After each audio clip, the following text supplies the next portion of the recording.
All right, all right, all right. Hello, good morning, good afternoon, good evening, good night, wherever you are in the cosmos today. Thank you for being here. I want to thank y'all for showing up. Thanks for co-creating community with me. I appreciate those comments, shares, likes, and subscribes as they help me reach more people. This is going to be a collective message. It will not resonate with everybody. Take what resonates with you and leave the rest for the next guy. Before we get started, I'm going to have everybody do a brief one breath meditation with me here. If you'd like to put your hand on your heart and hand on your belly, feel free to hold it at the top if you'd like.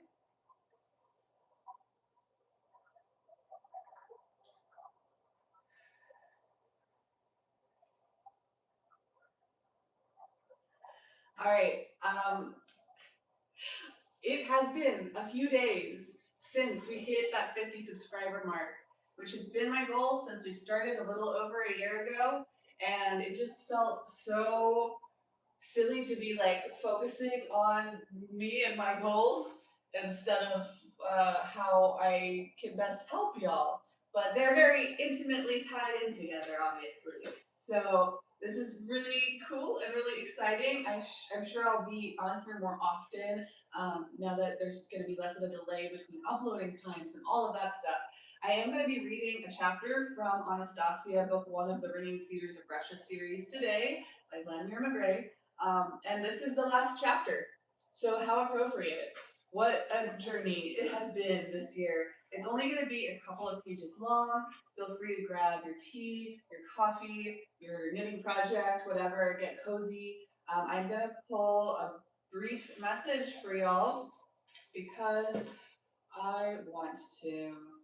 Which deck are we going to use today? I think, let's do the banned books. Do a little tarot oracle for the collective showing up today, here, now, in future, whenever. This is a timeless collective message, but it may or may not have some relevance to you in your life right now at this very moment. We have 3 of Pens, 3 of Pens. And in this deck, it is Beloved by Toni Morrison. I'm going to have to maybe even read from the book for that one because I've never even heard of that book before, and I've been working with this deck for a minute. And then we have Ace of Words, Me and Earl, and The Dying Girl by Jesse Andrews. And these 2 cards together, I'm seeing a lot about kind of speaking your truth about your heartbreak, about your betrayal, about your disappointment. And in this deck, let me pick the meaning from the actual guidebook because it's one of those decks where everything means a little different. So in this deck, it says words is equal to wands, represents creation, energy, and movement, as well as the element of fire. It carries an extroverted masculine energy and calls you to take action. This sign's court cards can characterize the fire signs of the zodiac, Aries, Leo, Sagittarius. So there may be some kind of confirmation in there for you if you happen to be a Aries, a Leo, or a Sagittarius.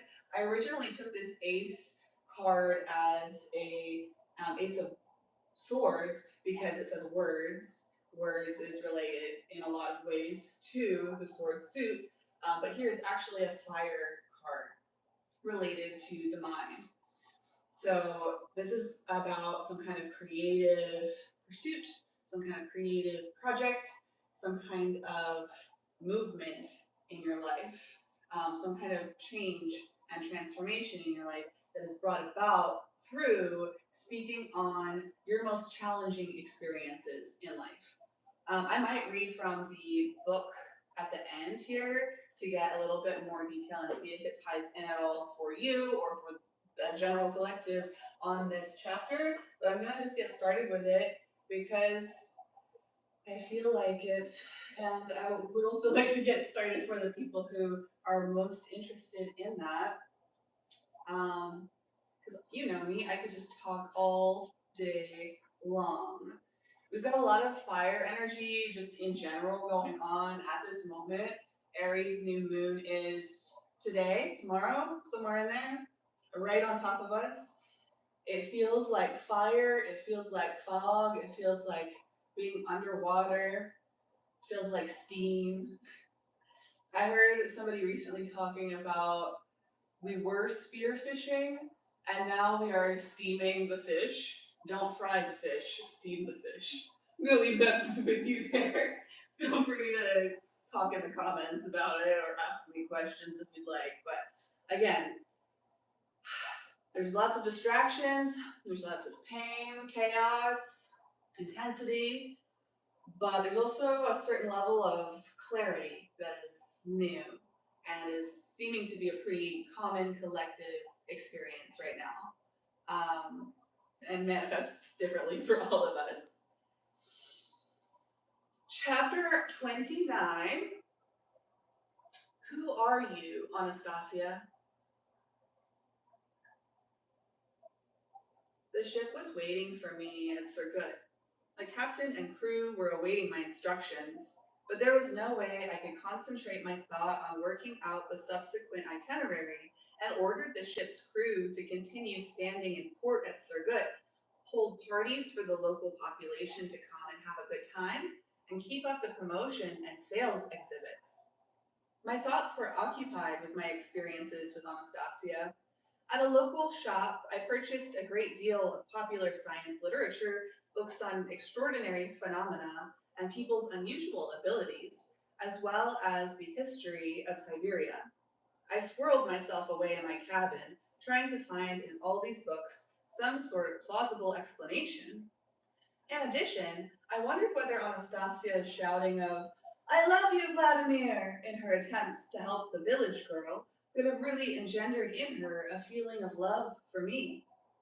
How is it that mere words, which we often utter without putting a sufficient amount of suitable feeling into them, could have affected Anastasia, in spite of the differences in our ages and views on life and lifestyles?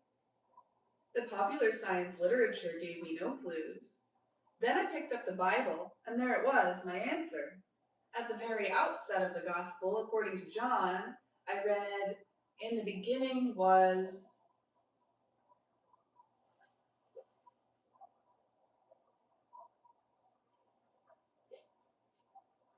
"In the beginning was the Word,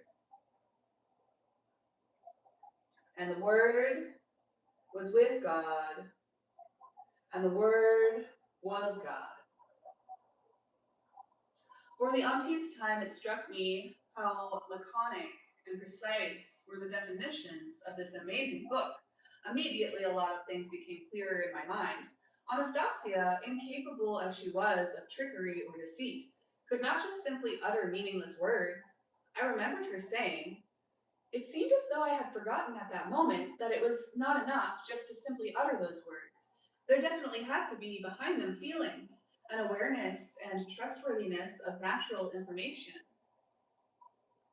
Oh God, how disappointingly her hopes had turned out. Why had she addressed these words to me? Here I was no longer in my prime, someone with a family, enslaved to a great many of this world's temptations, dark and destructive, as she herself said. With her degree of inner purity, she deserves someone else entirely. But who could fall in love with her given such an extraordinary lifestyle, mentality, and intellect? At first glance, she comes across as an ordinary girl, albeit extremely beautiful and attractive. But once you get to know her, it is as though she is transformed into some kind of creature, living way beyond the bounds of the rational. It may very well be that this impression of mine is due to my imperfect knowledge of things, my insufficient understanding of what constitutes our being. Others might have an entirely different perception of her. I recalled that even at our parting, I did not feel any particular desire to kiss or embrace her. I don't know whether she would have wanted me to or not. Anyway, what exactly did she want? I recalled her telling me of her dreams.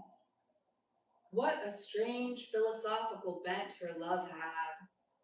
Organize a fellowship of entrepreneurs to help them, write a book passing along her advice to people, carry people across the dark forces window of time? And she believes it all. She is convinced that that's how it will all turn out. Oh, I was a good one. I promised I would try and organize a fellowship of entrepreneurs and write a book. Now she'll probably be having even more fantastic dreams about that. She might have thought up something simpler, more realistic. An inexplicable sense of pity for Anastasia arose in my heart. I could imagine her sitting there in her forest, waiting and dreaming that everything would work out that way in broad daylight. Fine, if she were simply content to wait and dream, but who knows? She may go beyond that and start taking steps on her own, focusing that ray of goodness of hers, expending the colossal energy of her heart and believing in the impossible. And even though she showed me what she could do with her ray and attempted to explain to me how it works, somehow my consciousness still couldn't accept it as something real. Judge for yourselves, dear readers. In her own words, she aims her ray at a person, illuminates this person, this man, with an invisible light, and imparts to him her feelings and aspirations toward goodness and light. No, no, do not just think that I am interfering with a person's mental makeup, that I am violating his heart and mind, I remember her telling me. Man is free. People are free to accept or reject me, only to the degree that they themselves find it to their liking, something close to their heart, will they be able to accept these feelings as their own. Then they will become lighter and brighter in their appearance too, and your diseases will leave them either partially or completely. My grandfather and great-grandfather can do this, and I have always been able to. Great-grandfather taught me when he played with me in my childhood. But now my ray has become many times stronger than grandfather's and great-grandfather's, because in me has been born that extraordinary feeling called love. It is so bright and clear, and even a little fiery. There is such a lot of it, and I want to share it. With whom, Anastasia? I had asked. With you. With others. With anyone who can accept it. I want everyone to experience good. When you begin to do what I have dreamt of, I shall bring many of these people to see you, and together you.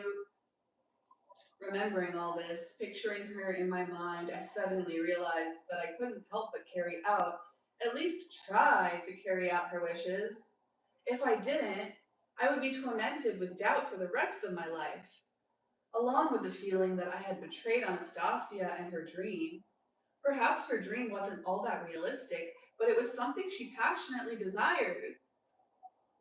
I made my decision, and the ship headed full steam for Novosibirsk. The unloading and disassembly of the exhibit equipment I left to my firm's executive director. After somehow managing to settle matters with my wife, I set out for Moscow.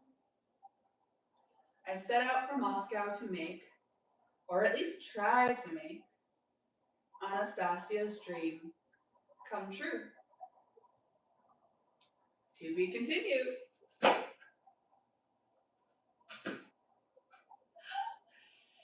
Wow, what a journey. Thank you, thank you, thank you.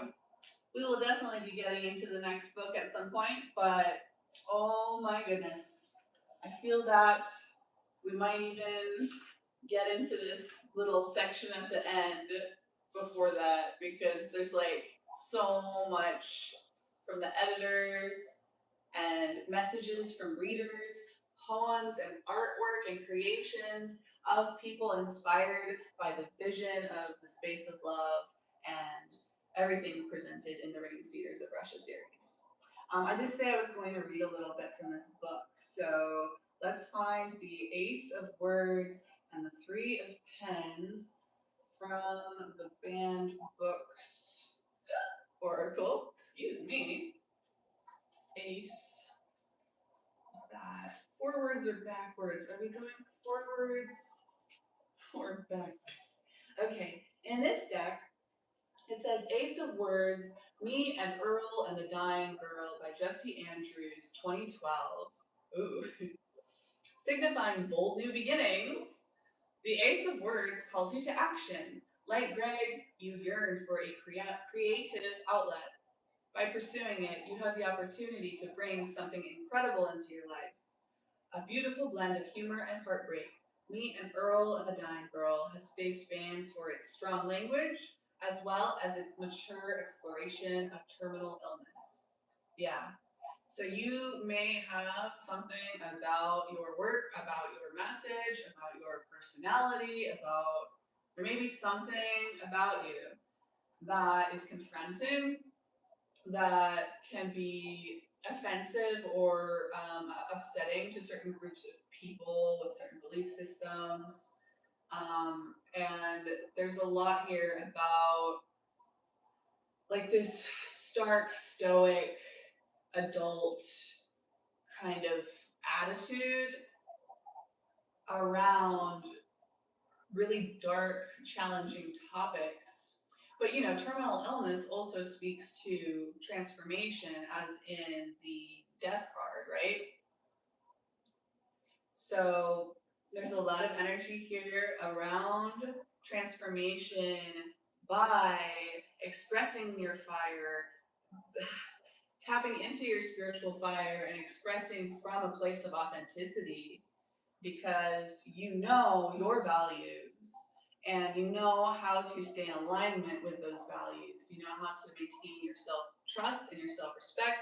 Maybe some of y'all have struggled with that in the past at different periods in your life, but right now you're really being asked to lean into it, to trust it, to value, to internally validate your own mind, your own opinions and desires and dreams and goals and visions. You always want to be open to feedback and, you know, critique and all of that. But in this moment, to find that balance, it's time to be focusing on your expression. And we have the Three of Pens here, the Three of Swords, the Heartbreak card, specifically saying that what you have to say may make some people uncomfortable and may reveal and expose some sort of truth that is painful, maybe for you and them, maybe for other people. But in any case, it's really asking you to move forward from a grounded, rational kind of space, a masculine space, an elder space of like, yes, all of this hard stuff has happened, is happening in the world, is happening in my personal life, but how are we going to alchemize that? How are we going to take that heartbreak and that pain? How are we going to take those three swords in the heart and turn it into something warm and bright and healing and beautiful and nourishing, and allow our experiences and our challenges to actually be transmuted into gold, into wheat, into things that are going to assist other people, that are going to make the world a better place, rather than recreating the patterns that hurt you. Really taking the time to sit with, process, and express that experience, unfiltered to a certain extent, very authentic to the entire extent. And this is what is going to lead to the healing, the security, the comfort, the improvement, is by falling into and sinking into and accepting and fully experiencing the grief. Something about the 5 stages of grief might be useful for some of y'all to look into. And before I let you go, I feel very heavily called to pull from this Heaven and Hell Oracle deck here and get an angel card for this group. I've got some synchronicities here for the collective. Lavender, rose,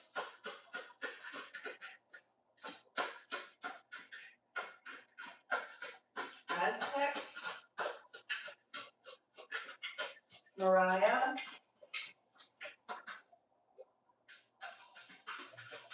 Shiva, Princess of Power. Okay, we got Nemamaya, discernment.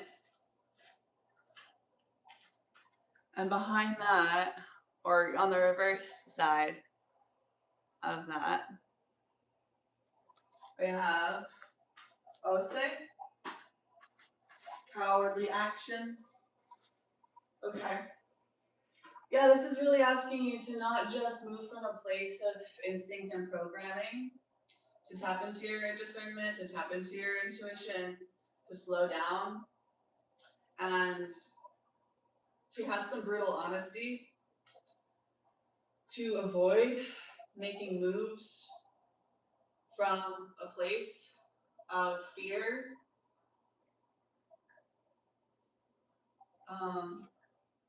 What is that song? Fear.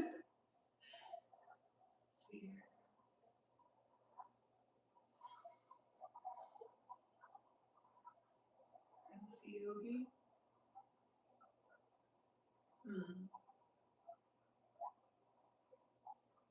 I'll have to look it up and maybe add it to the community tab if that download comes through by the end of this.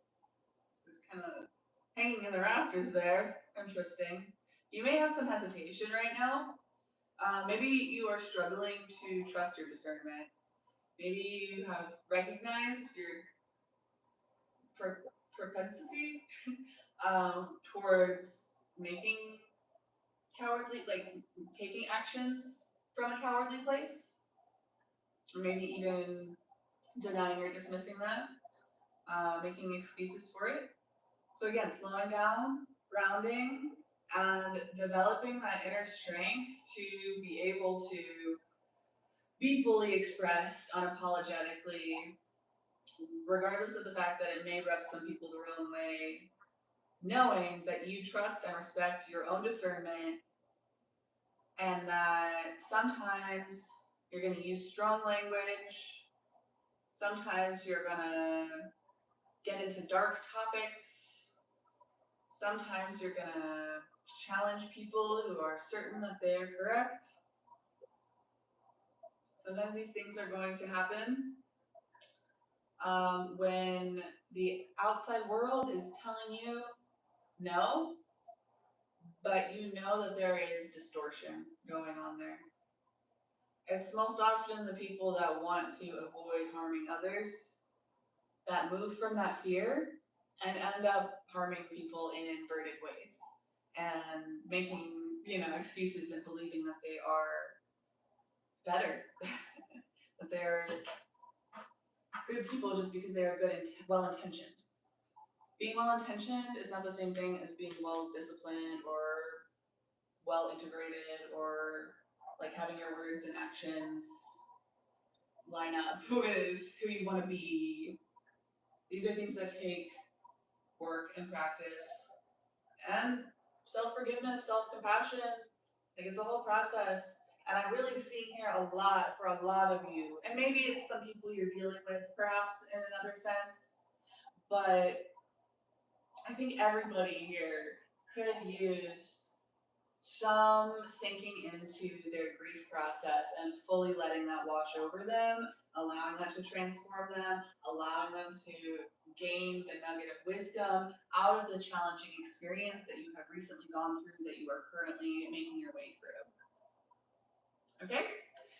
Beautiful. Thank you so much for being here with me today. I am really looking forward to our next read. I think that I'm going to be doing a Sagittarius collective message very shortly here. And I will let you know when that looks to be happening. Yeah. Let me get you guys a little smoke cleanse before I leave, just because I can. If I can find my fire. There we go. We've got the bubbles going today. Let me know how the audio is, interacting with these types of sounds. It felt appropriate. I feel like everybody's a little bit under the water right now. It's like we're just surfacing from that very interesting Saturn in Pisces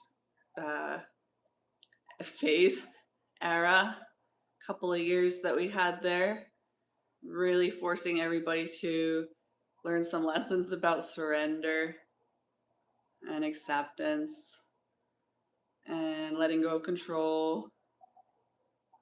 But now we're heading into the Saturn and Aries space, right? And this is about taking control and about taking action. But we had to slow down. We had to get into our feelings, our emotions, our Piscean energy, our higher perspective, because direction is more important than speed. Aww.